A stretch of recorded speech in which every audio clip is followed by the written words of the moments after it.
Spielberg has insisted that E.T. is a plant.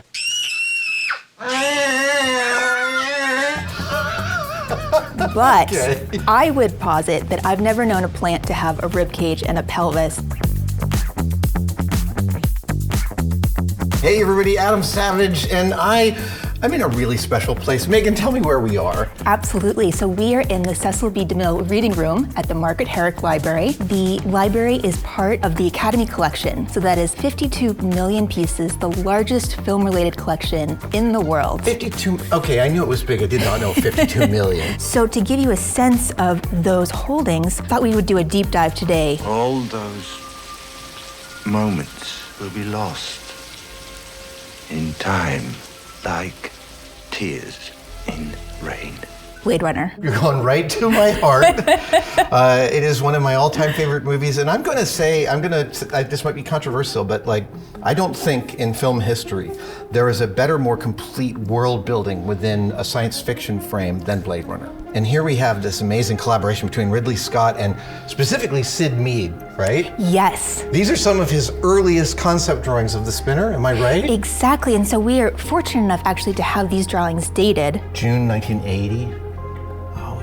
6'3", 6'4", 6'6". This is all drawn during a couple of weeks. As part of our production artwork collection, these are Sid Mead's original design drawings for various vehicles. It's just an incredible outlay. Like, these drawings follow a very specific sort of industrial design format of quick marker sketching. You know, this is like part of everybody's education in industrial design school. We've already gone from the sort of broad shapes to a full world building where he's actually describing the packages this car comes with. He's literally writing science fiction to help support the production drawing. All of these effect shots were done in camera with multiple passes burned on the same piece of film, no compositing. It just looks so fresh. Yes, it does. And what I love too, talking about the larger trajectory of film history, to my understanding, so many of the technologies they were employing for Blade Runner have been newly developed with Close Encounters. And so just that collaborative spirit, particularly across the visual effects industry, pushing the boundary in the very best way. Grön sektor inkommande. Blade Runner spinner blueprints. Yes, indeed. We are fortunate enough to have, as donated by production designer Lawrence G. Paul, 50 blueprints 50 from Blade Runner with designs by both Paul and then art director David Snyder. We have here then the plan and elevations for the spinner. This is the part that always amazes me, is the taking of the conceptual and building it and making it actual. And I love this. Eye bolts or hydraulic link up for liftoff effect. As required, see the assistant director. They know they're going to fly this thing at some point. They still haven't figured it out. Here in the front view, we have the laser weapon system. Right, never plays in the film. So here we have elevations for the interior of Rick Deckard's apartment, played by Harrison Ford. Oh, so this is, wow, each of the wall elevations of his apartment. As an archivist of graphic arts, it is such a treat to have a holding where we know the illustrator and we know the date produced. There's nothing I love more than a good title block. It's such a treat. They didn't need to create a graphical system for the labels on the blueprints, but they did. Absolutely. Because they were world building and they built out the whole world.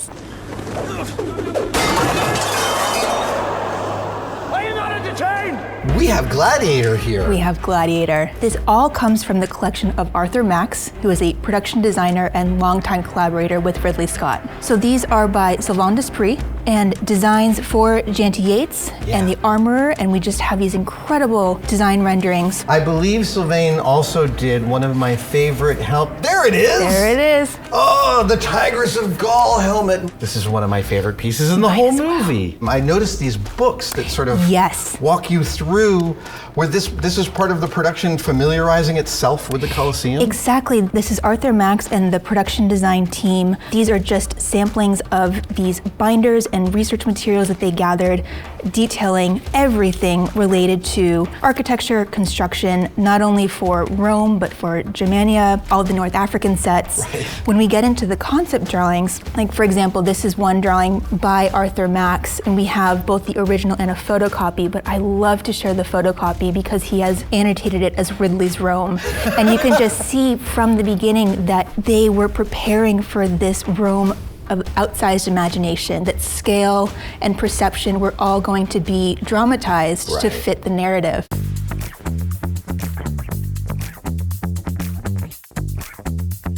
Tell me what this room is, first of all. Tell me what this room is for. The library was formed in 1928, the year after the Academy was founded. And in addition to our core collection, our special collections comprise manuscripts, photographs, and here, graphic arts. So you were kind enough to share with us a list of some of your favorite directors to show with you the scope of our production art holdings, of which we've just topped 175,000 items. You've chosen a really, really amazing spread. We can't go wrong here. We're moving on to another iconic please. and amazing director, Steven Spielberg. This is Close Encounters.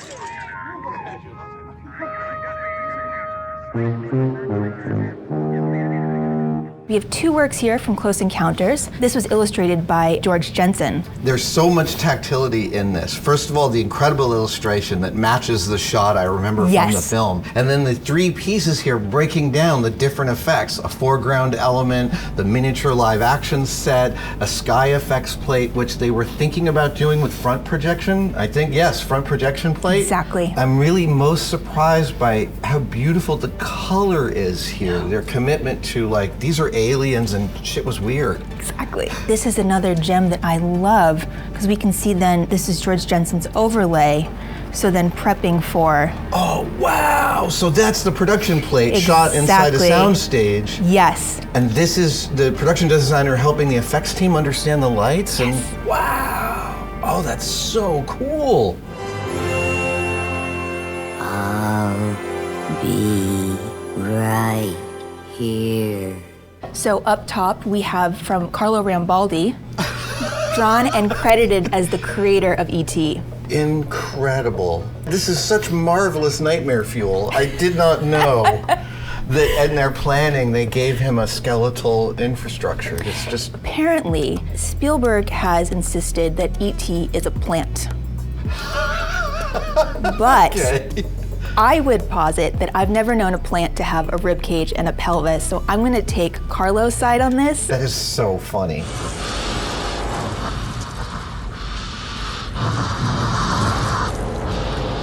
Go!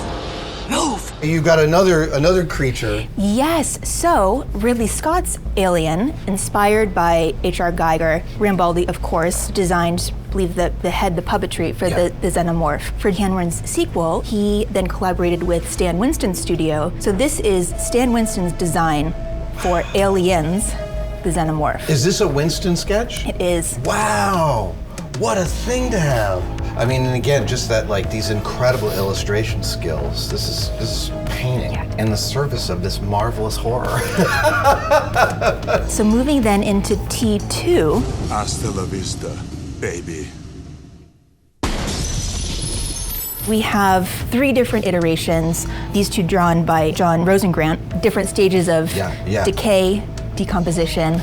No amount of a digital print could make it clear what incredible refinement of a line this, and like everything about the Terminator is visible, right? Like the carriage, the jacket, it's just, it's all of a perfect piece. No more monkey business! No!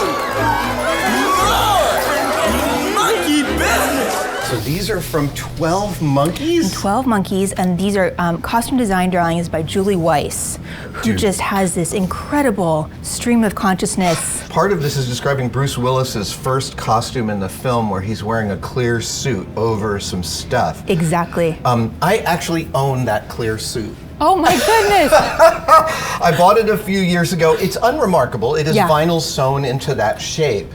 But I bought it because it's always been one of my all-time favorite costumes. Of course. The ephemera he's wearing really sets the tone for what you're going to witness in this movie. A crash of all sorts of different times and styles. I had no idea that a costume designer could turn out things like this as inspiration for the costume team. To your point, all of the ephemeral layers. Oh, look at this. Yes, wax canvas, straitjacket, arms free to flail. Meghan, it is so thrilling to look at the tip of the iceberg here in these 8 drawings. It's just amazing. Well, we got plenty more to show you. Oh, great. Thank you so much.